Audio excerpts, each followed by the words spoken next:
ndabasuhuje abakomeje gutega amatwi umuyoboro wacu ibigezweho updates bahaye ikaze nanone mu biganiro byacu.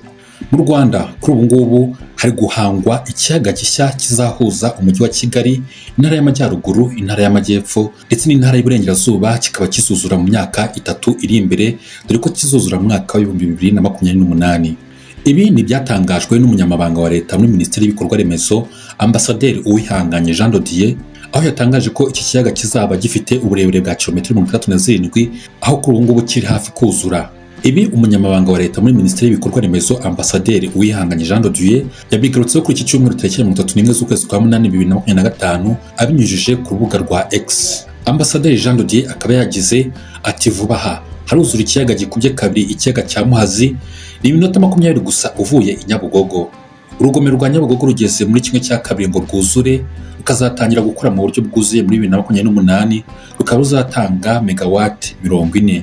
Amazi y'iki kiyaga niyo azifashishwa mu rugomero rwa Nyabarongo ya kabiri, ruzatanga amashanyarazi angana na megawati 43.5. Kuri ubu ngubu rero uru rugomero rwa Nyabarongo ya kabiri rukaba rugeze kuri 50% rwubakwa. Uru rugomero rukaba ruri kubakwa na sosiyete yitwa Sino Hydro Corporation, ruri kubakwa ku buso bwa hegitari 600 mu turere twa Rulindo na Gakenke mu Majyaruguru ndetse na Kamonyi mu Majyepfo. Uru rugomero ruzuzura rutwaye miliyari 214 z'amafaranga y'u Rwanda. Ambasaderi Uwihanganye akaba yasobanuye ko iki kiyaga kizaba gifite metero kibe miliyoni 800, kikazaba ari ikiyaga cya kane mu bunini mu Rwanda nyuma ya Kivu, Burera na Ruhondo bizaba bingana. Mu magambo ye akaba yagize ati iki kiyaga gishya kizaba kireshya na kilometero 37 kuva Vunga, gihindure isura ya Nyarugenge, Rulindo, Gakenke, Muhanga, Kamonyi, Nyabihu, Ngororero na Musanze.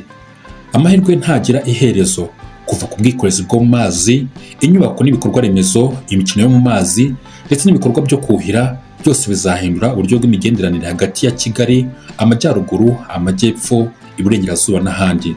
Ambasaderi Jean de Dieu akaba yasoje ubutumwa bwe yongeraho amagambo yo mu ndirimbo ya Niringabo agira ati u Rwanda rutubana ubuki, kandi nanone ati ibihe byiza bituri imbere. Mu ntangiriro z'uyu mwaka ubuyobozi bw'ikigo cy'igihugu gishinzwe kubungabunga umutungo kamere w'amazi RWB bwatangaje ko bwamaze gukora igishushanyo mbonera cy'imikoreshereze y'amazi yo mu biyaga 5 byo mu gihugu, birimo n'icya Kivu, hagamijwe kubungabunga amazi yabyo no koroshya urunyurane rw'ibikorerwamo. Ibiyaga byakorewe inyigo ku ikubitiro ni Kivu, Burera na Ruhondo, Muhazi na Mugesera, kuko ari byo bikoreshwa mu mirimo itandukanye kurusha ibindi. RWB ihamya ko ibiyaga byose bizakorerwa inyigo hakerekanwa imirimo igomba kubikorerwamo. Igishushanyo mbonera kandi kigaragaza ko ikiyaga cya Kivu kigenewe gukorerwamo ubucukuzi bwa gazi, uburobyi rusange, ubworozi bw'amafi, ubukerarugendo n'inzira z'ubwato. Ni mu gihe muri Muhazi, Burera na Ruhondo na Mugesera hazakorerwa ubworozi bw'amafi, uburobyi rusange, ubukerarugendo, inzira z'ubwato. Gusa Muhazi yihariye ibyo gukwirakwiza amazi meza ku baturage. U Rwanda rusanzwe rufite ibiyaga 40 bibitse amazi angana na metero kibe miliyari 225 n'igice kimwe, bingana na 99.96% by'ububiko bw'amazi yose, mu gihe ibiyaga bihangano bingana na 0.04%. Ndabishimiye cyane mwakoze kututega amatwi. Iyi ni channel ibigezweho updates, dore mu biganiro byacu bitaha.